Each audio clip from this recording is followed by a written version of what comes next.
The Mackies are in the building. Dre said, waiting on your verse, Remy. It's very important for his album. So Yeah. I have to send it, I promise. I'm a piece She of will crap send with it. that. I mean, I don't know. She got a studio in her house and everything. It still don't do it. Stop it. No, I'm saying though, my sister's cooking for me. Smelling amazing in this joint right here. It's going down. It's a family ting, you know. A family ting, you know. Let me get to it. Ellen DeGeneres. Floyd Mayweather came on here and was talking about this. People like to big you up and bring you all the way up when you're a celebrity and root for you. Then they want to stab you on the way out. And I'm not mad at Kevin Hart sticking up for Ellen DeGeneres or her friends. That's what you're supposed to do. That's your people. You stick up for them. It's it. It's what are you supposed to do? Because people were telling me, that's not cool. I got to be with my people. You know, if I love you, I love you. So I wish her luck, and I wish they could fix this whole thing. You know, Floyd Mayweather said it perfect. He said everybody wants to big you up, and then they want to kill you on the way out. The biggest talk ever, I'm talking to Papoose, because Papoose, I don't know where he been. He didn't see the Bobby Brown when Bobby Brown called him one of his top favorite rappers. Bobby Brown said that he taught Michael Jackson how to moonwalk. This is not going away, guys. This is not going away. I can't tell you who. I got some of the hugest, the biggest celebrities calling me up, and some of them saying is a lie, some of them is saying it's true. I'm gonna tell you something, right? I'm gonna break this down to you. Sometimes I tell you stuff, right? When I was in junior high school, we was in a talent show and I was watching, and at the time, Grandmaster Flash and Treacherous 3, you know, same guys was winning forever, right? Heartbeat, all that. And 3 girls came out and they started doing a dance routine, but they played Run DMC's Sucker MCs. And I remember the whole 1,000 of us, or 500 of us, looking around at 120, PS 120, and we knew it was a new day. We had heard something we never heard before. We knew the game was changing. That's how everybody felt when they seen Michael Jackson do the moonwalk for the first time on the 25th anniversary of Motown. You could Google it. Marvin Gaye's in the audience. Luther Vandross in the audience. Smokey Robinson. So you knew there was a new king in town when he moonwalked across that stage. But I'm not sure how much Michael Jackson was in the hood. Now, when you think about that time, Bobby Brown was like the Chris Brown of that time. He was popping on another level. I'm going to tell y'all, I'm going with Bobby. I believe Bobby taught him the moonwalk. Bobby was in the hood. Bobby knew what was going on. And he might have taught him the moonwalk. Everybody's hitting me up in my DMs. Nah, homeboy from Shalamar. But really think about it. Who do you believe? The guy from Shalamar taught him the new dance of a century, moonwalk? Or Bobby Brown? I'm going with Bobby Brown. I'm telling you the truth. Shalamar, legendary group, but Bobby Brown, I believe he did that. And this is it's the weirdest phone calls you ever hearing in the world from people. I don't want to just call them celebrity friends, but these are real famous people. And some people calling me bullshit. Bobby ain't teaching. Somebody told me they watched the video 20 times and watched Bobby's cheek moving, saying that that he's lying. Nah, Bobby Brown taught him that shit. Tonight we call this bubble talk. They gave me strict orders not to kill the competition, but I'm gonna be honest with you. None of the competition have had bubble talk. Not from inside the bubble. We got Mark Jackson coming up to talk that bubble talk. Finally, they let Zion play. This is terrible. D the Weatherman, what's up? Let the kid play. He been home for 5 months, and y'all don't want to let him play like he's gonna get hurt. Nah, D the Weatherman, we like that, but you know, when you see Khaled, y'all, Edgar Balanga, what's up, chat? When you see Khaled say they don't want us to win, they don't this, I'm gonna give y'all a major key. They don't really have to be competition. You can just possess yourself with there is a competition. That way it'll push you further to win and keep your foot on their necks. So that's why I say the competition, but really can't nobody mess with us. Somebody got Trump 2020. Boo, boo. Boo! Get him out of here. Hi, Trump. You go to a Trump rally, that motherfucker be like, beat him up. Get him out of here. He don't want it. Yo, this is the biggest show in the game. Don't get... Ladies and gentlemen, without further ado, former New York Knickerbocker, coach to the stars, the one and oh, hey yo, Mark, I love your setup, boy. Oh, you flexing, yo, you talking about chandeliers. I seen your work, man. He got a chandelier back there. Did you rob a Brinks truck for that thing or something, Mark? Oh my God, I seen your work, man. No, yo, Mark, we get it. We understand. We get it. You're on your throne. Yo, Mark, thank you for coming back to the show. I need to know, am I your resident NBA basketball expert? Because I've done the Joper show more than I've done Sports Center. So I'm honored. Let me tell you something. The Joper show is where it's at. This is the real pulse of the city of the game. Ro Parrish is always on here. Ro Parrish. We had Jalen Rose. I recommend you see that one. I've watched all of them. I've watched all of them. Oh, no, it must be his anniversary. It must be his anniversary that day because that boy was lit. But let me tell you, I got to bring Jalen Rose back because I want to know if it was just a fluke. It was so exciting that I was like, yo, I love this guy. I got to bring him back. No, he's great. But Mark, thank you for coming on with us. Everybody, all my Rucker guys, they all say rest in peace, Escalade. You know, your brother absolutely was a big deal in the street basketball world. Rest in peace as you. Mark, what's going on in this bubble? Like, I'm going to ask you the first question. Do you think it's right, you as a young player, Mark Jackson, I had Iverson on yesterday, Bubba Chuck. He said he would have never allowed his coach to have him on the bench like they doing Zion. Imagine you was in Zion's position. You've been out for 4 months. He's obviously able to play, and they sitting him on the bench. What you think about that? Well, first of all, outstanding job. I watched the entire show with Chuck, the great Allen Iverson. It was incredible, and just listening to his stories and listening to the love from both of you guys. I was glued to it watching it, so outstanding job. I'll tell you this.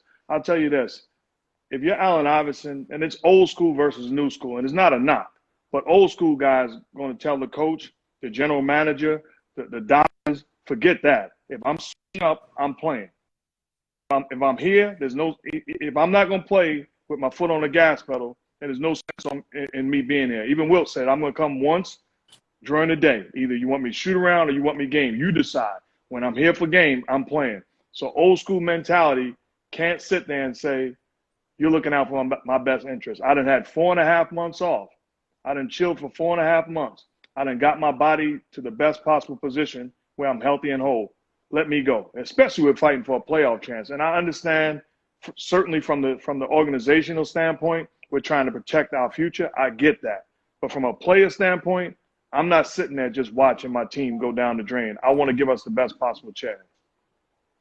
You know, this kid looks like a beautiful kid, man, but he's got to be stressed out that they got him on the bench, and he's must-see TV. Well, I know he's out of shape. I'm upset with him.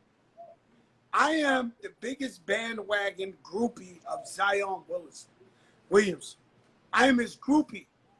And I ain't going to lie to you, I'm pissed that he came up in here looking chubby. Like, I argue with everybody about Zion. He's letting me down. Like, this guy got to take this thing serious, Mark. He's young. He's young. And he's in better shape than he was when he first started. So I'll give him credit with that. There's still a ways to go, and it's looking over the long haul. He's a guy that came into this league, you know, big boned and with an incredible body. So it's about. Can you hear me? Yeah, I can hear you now. You faded out for a second, but we good.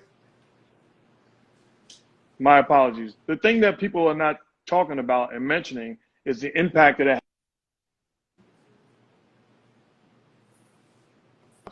All of a sudden we're looking saying, you know, what's going on? Here we are doing everything we can to put ourselves in position.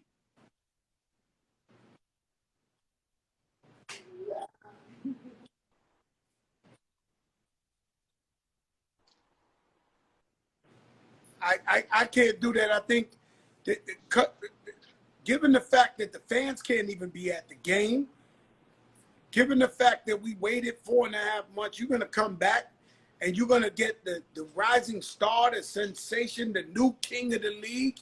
You're going to sit him on the bench.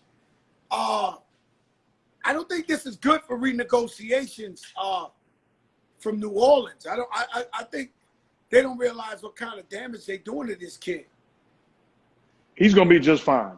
He's going to be a big-time player, and you can tell by the way he plays. By the way, I tell you what, he doesn't get enough credit for the individual that he is.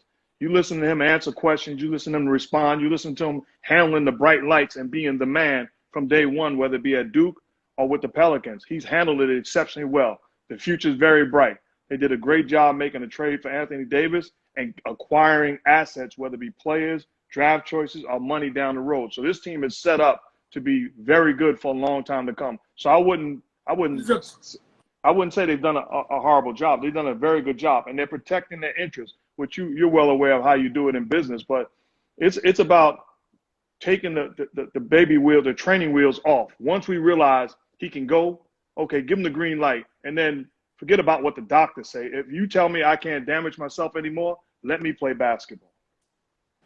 You know, what's the experience like? Because I always love talking to you, you know, living legend. But what's the experience like in the bubble? You're in the bubble, you're calling the games, you got a plastic between each other. Do you and Jeff hug? Coach Van Gundy, like what's it like being there? What's the experience? Because I remember your first trip on the plane, you was bugging a couple of months ago. No question. Was like, you sound like me.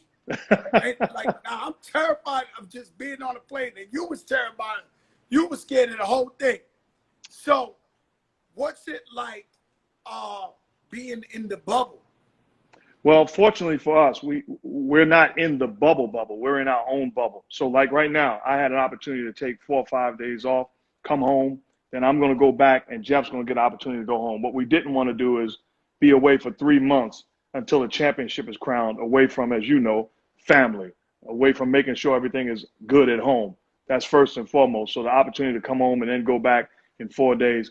But when I'm there, we have our own bubble. So we have no contact with the players other than phone calls, Zoom calls, interviews that way. So there's no hand-to-hand, you know, contact with them. We're in a special area where it's just us. And with Jeff, with Mike, with Lisa, with our crew, we don't have, we're around each other. There's no hugging. We get tested twice a week. We get those results. Like when I go back, I have to quarantine for a day, get a test, make sure when that test comes back negative, then I'm able to work. So they have done an incredible job of setting this thing up. I mean, you think about it. This place, everybody needs to take notes from the NBA. This was a slab of concrete. The Disney is bigger than Manhattan actually, but this was all concrete. They've done an incredible job of building this thing from scratch and making sure they put us in the best possible way where we can be safe and at the end of the day crown a champion. No, this is what the NBA has done. Football better be watching the NBA. Well, football, basketball, all of those sports. I mean, the only way you can really pull this off is to have some type of bubble, because I'm trusting the guy, and it could be harmless. You can go home, your kids in some of these states, which is crazy to me, can go to school. They can pick it up at school, bring it back home. Now all of a sudden they bring it back to the baseball or football player, and all of a sudden now the game is ruined. They try to do this thing in school, like let them go 2 days to school, 3 days virtual. So what are you saying? You doing a test to see if they catch the COVID? Can't do it, Joe. Home and get my mother sick? Can't do it. I know me and mine, we're too valuable, and I know you feel the same way. It's not worth it. Let's make sure we get this thing under control before we have an opportunity, look, to go to school and do other things that's going to be there. Let's be smart about this. Now, let me touch something, right, Mark. I know you're very religious. You're very into church. What do you tell my religious friends? Because I know some Jewish people like this. I know some Christians like this. I know some Muslims like this. And our love goes out to Lebanon. Whatever happened over there, I've been praying for you, my brothers and sisters. But there's some people who say, God got me. And they don't, Yeah, you're right. You're right. No, it's 10,000, and I'm not disrespecting in no way. 10,000 Hasidic Jews in Brooklyn, you know, at a funeral, and they don't care. There's no social distancing. They like, we serve God. Right. What do you say to that? That's a great question. And I'm not into church. I'm not into religion. I'm into Jesus Christ as my Lord and Savior. I don't, you know, and I'm not trying to, no, you didn't insult me. There's people that think, oh, it's just religion. No, I got a relationship, and I try to live Jesus Christ too. No, this ain't at you. I'm just saying to you, I'm not perfect, but I'm trying to serve the perfect one and trying to be the best that I could possibly be. So the answer to that, what do I say? To every religion, I can only speak on behalf of Christianity because that's me. And they say, God got me, so I'm going to go to church and I'm going to do me. Guess what? In the Bible, Herod was looking all throughout Egypt for Jesus, for this young boy. He looked all around. And guess what they did? Jesus didn't say, God got me. They hit him. They hit him. Think about that. So that's all we're trying to do. We're trying to be smart, use wisdom, and until we get the proper strength, knowledge, and understanding of the enemy that's trying to attack us, then let's make sure we put ourselves in a position where we're not in harm's way and in no danger. So if Jesus could hide and not say, God got me, well, I could certainly hide and still say, God got me. I agree. I feel like we can have the strongest relationship with God, but at the same time, be smart. Be smart. Wear a mask, sanitize your hands, take care of yourself, man. Because, you know, some people, they let that go to their heads and they like, you know, I'm good. And you could be the most religious person in the world and end up in that ICU. There are over 160,000, 155,000 folks that have died. There's some great people. There's some strong religious folks that have lost their lives, and not because of ignorance or making mistakes. It's that this enemy is serious and trying to take us out. And you don't know who you around. Like you try not to be around. You try to stay with people that you know been quarantined. You do everything you can do, but you know it can still get you somehow. You know. I went out about a week and a half ago, I went to the store, maybe 2 weeks ago, went to the store. I'm Reggie Miller's oldest son's godfather. I see Reggie Miller, his wife, his 2 kids, and I'm with my youngest. We didn't hug, we didn't dap. And we are brothers. We love each other. But this thing is serious, and we don't want to put each other in harm's way. So you got to use wisdom, man, and make sure we take care of one another. Mark, let me tell you something, man. I went through Harlem the other day. I drove, I like, when I'm in New York, I like eating dinner on a Sunday night, Saturday night, and just driving through New York City with the wife. I've done this my whole life. Queens, Brooklyn, everywhere. I seen 1,000 people on every corner in Harlem on Saturday, no mask on, with DJs on every corner. I could not believe what was going on. Like, people can't wish this disease away. You just can't. You can't just wake up and be like, yo, it's gone. That's right. It's not gone. That's right. And people got to protect themselves. And the message got to be to our people and to all people. We can't do it. We got to be smart, because you going out partying with 1,000 folks on the street in Harlem, putting me at danger, because at some point it's going to get to me and mine. If you're reckless and careless about what you're supposed to do towards this pandemic that's going on, your recklessness is going to make me pay the price somewhere along the line in my family. I got family. You got family. We're in New York City. So what are we doing? Let's take care of one another and begin to think it's bigger than me. It's about we. Let me tell you something, man. Thank God basketball is back. And I've been watching every game. And who do you think's the sleeper out of the East? Who do you think is the sleeper out of the West? Who can give, let's say, the Clippers or Lakers, because we assume they got it. Who could give them the worst problem if they bump into them in the playoffs? And vice versa with either Milwaukee or Toronto. Well, Toronto is definitely a team that can take care of business in the Eastern Conference. They're proven. They have championship DNA. You think about it. Last year with Kawhi Leonard, they had a better record without him than they did when he was healthy and whole on their team. So we take for granted what they bring to the table every single day. In the Eastern Conference, everybody yells Milwaukee, Milwaukee, Milwaukee. Certainly Giannis is again an opportunity to win back-to-back MVP awards. He's an incredible basketball player. But that team has weaknesses. That team has flaws. And there's about 3 or 4 teams in the Eastern Conference, to me, even when you look at the Miami Heat, their versatility, their depth, their swag, that's a dangerous team. Philadelphia is good enough. I don't know if they're consistent enough.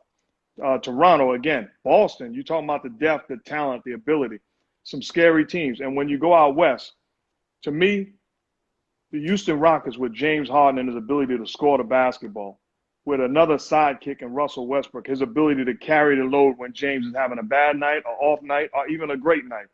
The only team, if I'm Houston, that I have a problem facing, in my opinion, is the Los Angeles Clippers because of their ability to defend on the perimeter. You talk about Pat Beverly, Kawhi Leonard, and Paul George, 3 guys that are flat out elite defenders against perimeter guys. You can throw those guys at James Harden and try to wear him down.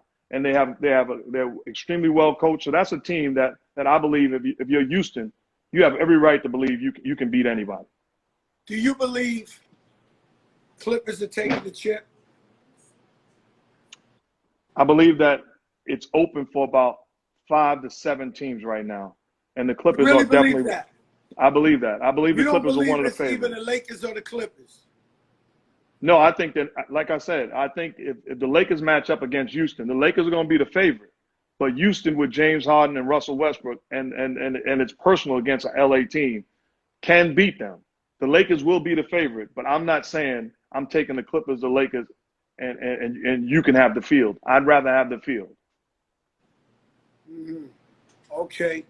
And it's a real toss-up. I hear some people say LeBron, some people saying Greek the Freak, MVP. Who do you think will take it this year? I'm going with Jopra. I'm going with Jopra, without a doubt. Killing these guys. Yeah, listen to me. Yeah, Mark, that we killing these guys. My wife, let me tell you, she told me, stop, Joe, stop, be humble. You be killing the competition every day. I kill these guys all the time. Like I'm watching I'm it, man. destroying the competition and rubbing it in. And I she told you, says, I'm sitting there "Please watching. be nice." I'm watching Allen Iverson, Mike Tyson, Roy Jones Jr. I'm watching every single night. I'm watching you put on a clinic on how to interview and how to bring in the best talent. So I say the MVP should go to Joey Crack. Let me ask you a question, Mark Jackson. We've been here before. We continue to be here. The Knicks got a new coach. It's not Mark Jackson.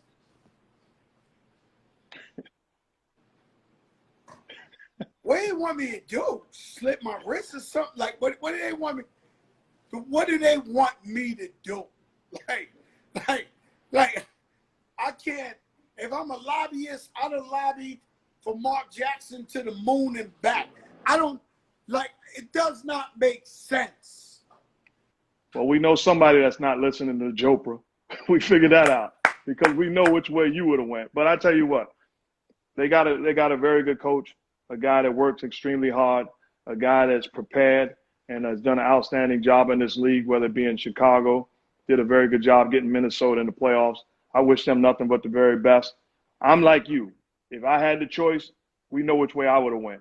But I don't have the choice. So I wish them nothing but the very best. And what God has for me will ultimately be mine. And I look forward to the day of coaching again in this league. I'm going to die one day, Mark Jackson. I'm going to tell you why. I'm going to wake up one morning. It's going to be, I'm going to give you a prediction. And I'm going to tell you something right now. I'm going to give you a prediction. I'm going to wake up. Is this a Jopra moment? Is this a Jopra moment? This is a Jopra moment. Okay, I'm ready. This is in the spiritual. This is in the prophecy. Because I've been it. talking to you and I see something I don't like, but in a good way. I'm going to wake up one morning and I'm going to have to walk about 30, 40 blocks because I'm going to read in the headlines. Mark Jackson, the coach of the New York Brooklyn Nets. I'm going to die. No, it's going to happen. Because the Knicks keep playing. I'm going to wake up one morning and my greatest nightmares get, at that point, I'm done. I'm going to wake up and it's going to say the Brooklyn Nets hired Mark Jackson as head coach. Well, I don't know about that. You prophesied that. We'll see how that all plays out. I know that one day I will be a head coach again. I look forward to it. And I know that Fat Joe will be a supporter and cheering as loud as anybody else of whichever team is willing to give me an opportunity. I look forward to that day. I really do. Yo, Mark, let me tell you something, bro. Man, I love that you back on TV. I love Coach Van Gundy. I love all you guys. You know, to me, you guys, well, to the fellas and a lot of women too, because a lot of women sit down and watch the NBA with their husbands and love sports too. But to me, you guys are the real reality show.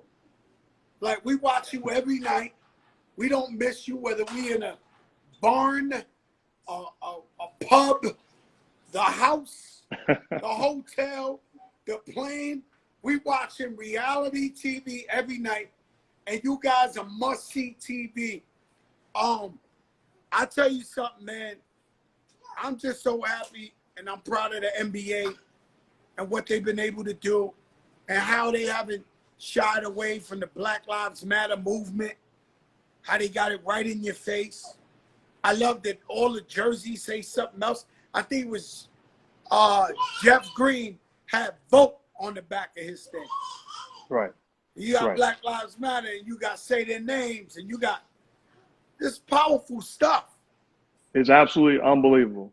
And we give credit to the NBA. We give credit to the organizations. Give credit like across the board, the players that kept their foot on the gas pedal, that kept the pressure on the powers that be, that said, no, we're not taking a back seat this time. We're going all the way. This is they have crossed the line, and we're going to take a stance. So with their statements, with their stance, it's been a powerful job in making guys like Muhammad Ali, Kareem Abdul-Jabbar, Bill Russell, Jim Brown, John Carlos, all of those guys that fought for this day, the Dr. Kings, the John Lewises, all of those people that fought for this day to come. We're not there, but they got to be awfully proud of the men are taking. across the board. You look at Maya Moore, WNBA, incredible basketball talent that shut down her career to fight for a man's life that was serving life in prison, and he's now a free man because of her sacrifice. Man, that's beautiful. And let me tell you something. I'm gonna tell you something else. Anybody who's sleeping on the WNBA is crazy. Those women are balling. Salute. On another, no. Years ago, I watched the Liberty. I watched, you know, it was really cool. What they doing now, they getting busy out like on another level. Like the level of talent from the WNBA is like, it's must-see TV too. I'm not gonna lie to you. Great skill where we're watching bigs that have guards handles and have guards jump shots. So it's almost like we're watching the NBA, but in the women's version. There are women that, I mean, these women are flat out incredible talents on the basketball floor where you're watching them saying, before you used to watch them saying, man, she can't handle me. You're a dude watching that. Let's be real. You're a dude watching at home like, oh, she don't stand a chance. Now, if you say that, you flat out lying. She's giving you the business. No, you really lying. Like I'm watching some of these girls ball, and it's different. Like the other day I was sitting on the couch, and I've always supported the WNBA.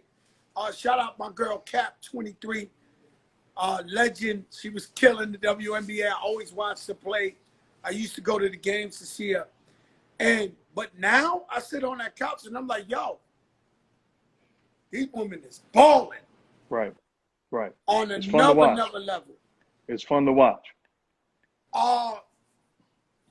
Give me one Kobe Bryant story and I'll let you go.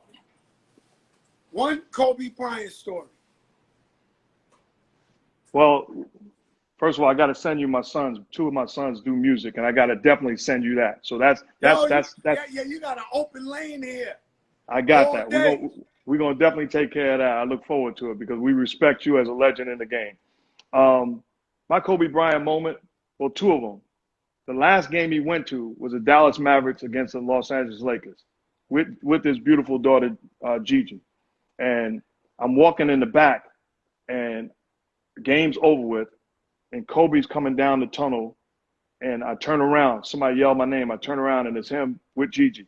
And I'm like, I stop, we talk, and he introduced her. I know she is, okay, because I knew her game and everything. I knew that's her daughter, his daughter. I followed him, and, you know, calling games and all that. So he goes, you know, in practice when we say hand down, man down, and she goes, yes. And he goes, this is where it came from. This is where it came from. And she smiles, and I'm like, thank you. And everything in me wanted to say, yo, let's get a quick flick. But I didn't, out of respect. No, and I regret come it. from the old school where you was like a sucker that asked for a pick. Right. Yo, I used to be with Biggie every day. I don't have no picks with Big. Like, we come up at a whack time, but we feel less of saying, yo, let's take the pick. Right. You gotta memorize that moment. And then, you know, for it to happen 5 minutes from where I live was absolute tragic. And I'm talking about a great guy and a great family man, a most improved husband, father, man, player, everything. Salute him and his. But we played him in the finals. Remy's here cooking for me. Let's see how that turns out. Papoose is here. Legends. My goddaughter's here. Legend. Mark Jackson called you a legend. Your Papoose. Y'all, they bigging you up on this show. They got two legends in the family. Two legends in their family. That's right. Yeah, this my man. But let me tell you, damn, I forgot. So the only time I ever met Kobe Bryant was when Brett asked for the picture. When Brett stole. Remy, me, and Pat, we performed at Beyonce's concert. He's coming up with his wife. And I'm like, oh, Kobe, right? His wife's telling him, gotta take this pic. And Pistol Pete snuck in there with us too, right? I was the only one that had enough balls to ask for it. He said yes, and I'm the only one that you don't see in the picture. You're not in the picture? I asked for the picture, Joe. He said yes, and you, Pat, Pistol, all y'all swarmed me and bumped me out. I felt so How y'all good strong after on that Remy, picture. man? Yo, let me tell you something. felt so good after that picture, yo, Mark. I was like, yes. And it's a dark one. You know, it ain't really the good quality, but I'll take it. Joe, we played them before they won a championship. We were in the finals against them, Indiana against the Lakers in 2000. Shaq fouls out. We now have an opportunity to take over the series if we win another game at home. Kobe Bryant has a look in his eyes where he begins to take over, scoring in a variety of ways. I look at Reggie Miller, my Hall of Famer two guard, that we feel good matching up against him. And I say, let me get him one time. Old school says, let me get him one time because I want to hammer him. I want to hammer him to send a message. Not here, young fella. I switch. He make a move on me so quick. I hammer him, knocks down the jumper and one. I look at Reggie and go, you got him now. I'm done. I'm done. I'm done. Okay. I got two favors for you. I don't know Reggie Miller. For many, many years, I never even said hi to him. One day, maybe like 5 years ago, I was walking to Newark Airport, and he came up to me. We couldn't avoid. We was just walking like this. And he said, Joe, it's over. The Knicks, everything. You can say hi. Because I used to see him at All-Star weekends, parties, never say hi, like holding a grudge. So I said, what's up to him? He shouted me out that night. I need Reggie Miller on this show. I need you to help me figure out. You got an inside lane. That's done. No, I got you. That's done. That's done. No, I need it. That's done. Bad. That's done. Right? I got you. Number two is, I need you. This is the first time I ever did this. But I just thought about it because, you know, I do these promos just before I come on. I need you to go, this is the big show. Hand down, man down. That's done. Whatever, anything for you, man. We family. Oh, you want it now? Now, I want to hear it. This is the big show. Hand down, man down. Go, mama. There goes that man. Yo, Mark, thank you so much. God bless. I appreciate you, man. I'll talk to you soon. Love you, bro. Keep on rolling, all right? Man, love you, man. Wow, gotcha. Hand down, man down. Bro Parrish, you seen that move, huh? I hit him with the crossover. Bubble talk. Straight from the bubble. E Philly, what's good, my brother? Let me see the big.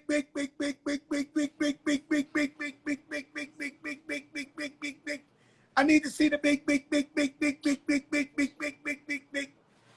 The big. Yo, Pat, it's going down. Yo, Papoose. Yeah. Papoose came up in here like it's Sancho Pay. Yo, Terrell, you see the hat and everything? He's styling on us. Yeah. The big. And you don't know who I know. You don't know who I know. Tomorrow night, we've been trying to big.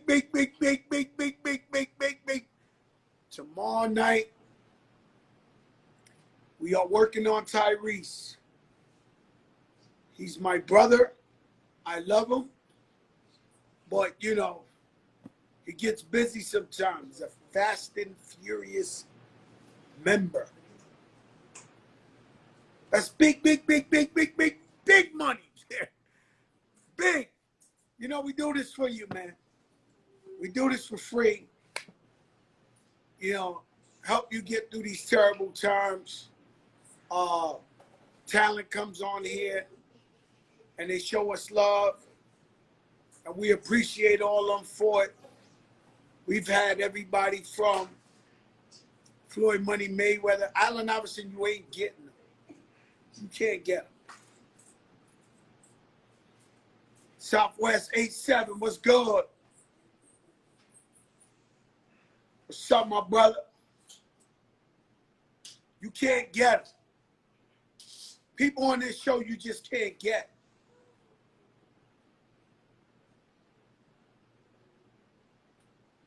They come and they show love. We on Revolt TV August 4th, 10 o'clock at night. Shout out to P. Diddy. The big show is going to the big channel. I think your people's on here, Remy. Safari. He said, what's up? Yo. Remy said, what's good? Papoose got a Sancho Pay hat on. I remember I used to see Safari in the winter. It looked like he robbed every mink store in the world. Every day he had every color on. That's tonight. Tomorrow night, trying to bring Tyrese. Friday, we set it off with Rick Ross. Right after, 2 Chainz.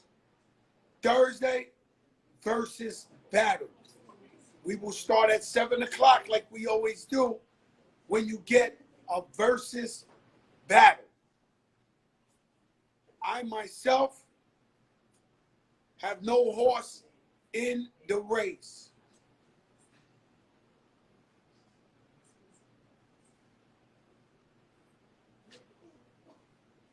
Does my nephew want to say hi or he's incognito?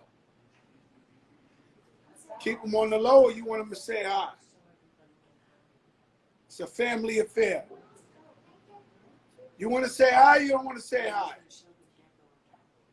Let me see Gecko. Get him over here. It's a family affair, bro. It's a family affair. Live on the Joker Show. Come here. Show him Gecko. Okay. It's a lot of babies in this house. A lot of big boys in this house. It's a lot of big boys in this house. And they all love Uncle Joe. Gecko, and what's the other guy's name? Goddaughter wants in. What are their names, Asad? Catboy and Gecko. Okay, tell Dad that you love him and you miss him. I love you. Okay. Look at Goddaughter want to play with Geico and Gecko. Nah, it's crazy, man. It's lit in here. It's all family. Shout out to Relish, Stylist to the Stars in here. And we just vibing, man. We just vibing. We chilling. We trying to stay corona free and eat some good food. My sister cooking for me for the first time. What are we eating, pescatarian?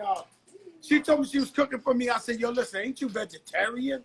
Like, because if that's the case, you can keep the cucumber juice because it's not going down with me. What? King crab and shrimp. King crab and shrimp in the boiled form.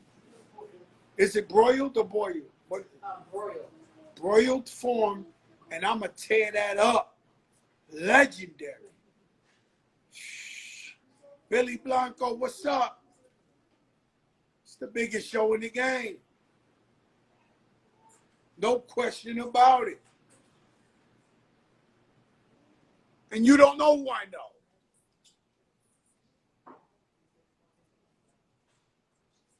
Goddaughter in the building. Shout out Carolyn Aronson, my girl, It's a 10 Records.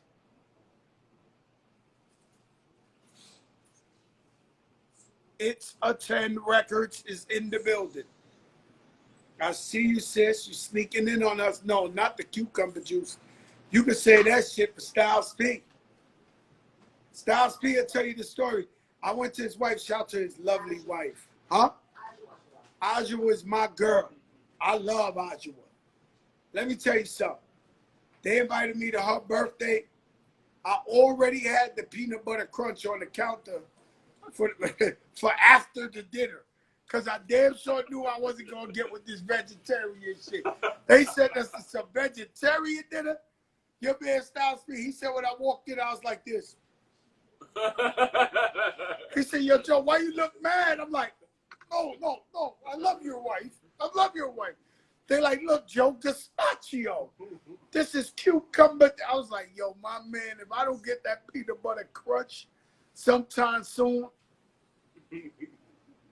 So like I said, y'all, tomorrow night, 8 p.m., it goes down. Yeah, health is wealth. And I'm telling everybody that if they want to be vegetarians, I embrace it. And I'm telling you, do it. Papoose, you vegetarian, right? I was vegan for 6 months. No way. Yo, Pat, you stopped the vegan? The corona You stopped couldn't me. do it. Corona messed everybody up. Pandemic messed me up. I'm going to tell you something I don't think I should tell you.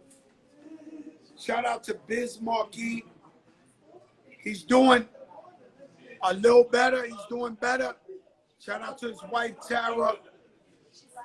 I don't want to give false hopes or anything, but Biz Marquis is doing a little better. And God bless him, because I've been praying for him so much. The whole hip-hop community has been praying for him. You know, so God bless. I don't want to, jinx nothing, because he's doing a little better. But keep praying for Biz Marquis. What a beautiful guy. What an amazing guy. You know, so keep thinking of Biz. Yo, Papoose, break down. Yo, Papoose was eating the peanuts. She did it to you, huh? Don't lie. She corrupt you? Yeah. I Oh! told her that. She's such a great cook, man. Yo, It took me off course. Yo, this guy, this black love guy was black vegan love guy. I called him, he was so hungry eating them peanuts in the night. Yeah, the pandemic messed me up. I couldn't get to most of my vegan So spots. what was the first meal you cheated with on the vegan? Oh, man. It was a amazing fish sandwich that my wife made for me. Damn, that wasn't like cheating on the vegan. Yeah, because you can't eat no fish. When did you eat the burger?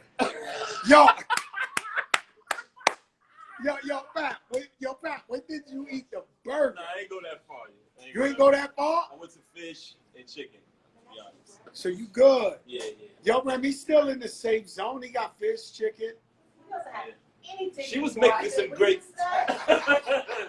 She was making some great vegan meals. Sis. Pandemic This is a messed me up. love show. I was halfway vegan. I was literally cooking vegan meals every night. She was. Yeah, but you was popping shit about the vegan stuff. Because you was killing them every chance you got.